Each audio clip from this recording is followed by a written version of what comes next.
Guys, adi-adi ko sa balay ni Kuya Luciano. Wala man siya diri karon, naman siya sa nandun siya sa Cebu, no? At binibisita ko yung kaniyang manukan dito. Kawanan Diyos, marami ng mga sisiw, no?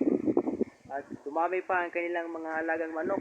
At ito, ipakikita ko sa inyo guys, ang kanilang manukan. Ito ang kanilang bahay, oh. Ito ang kanilang bahay.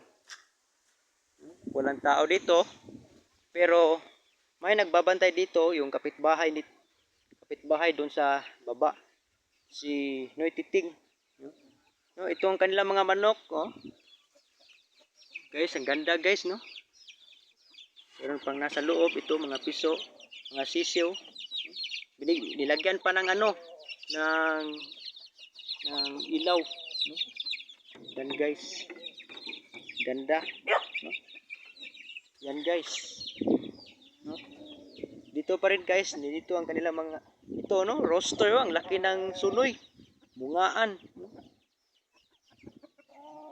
1, 2, 3, 4, apat nga, tatlong bungaan, tapos isang sunoy.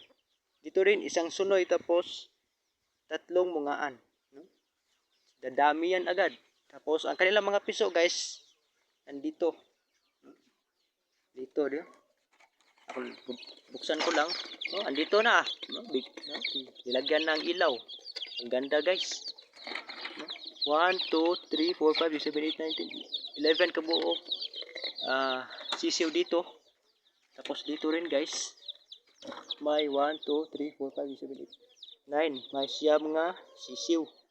1, 2, 3, 4, 5, 6, 7, 8. Oh, hindi, mali para ako. 8 sisiw. No? Tapos nilagyan nila ng ilaw. Ang ganda guys. Ito, wala itong laman.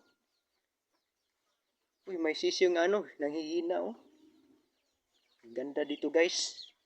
No, kawaan ng Diyos, binigyan sila ng biyaya. No?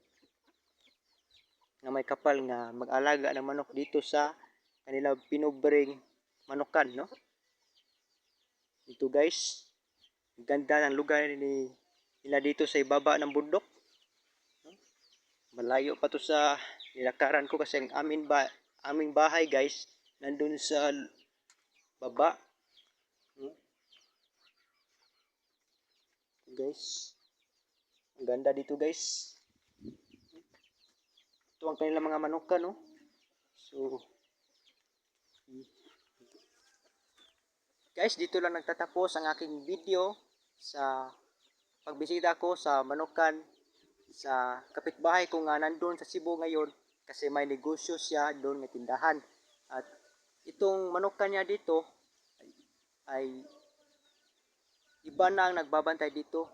Yung nandun sa baba, yung kapitbahay nito. Kaya ito guys, sana nakatulong itong video ko. Please like and subscribe sa aking YouTube channel. God bless.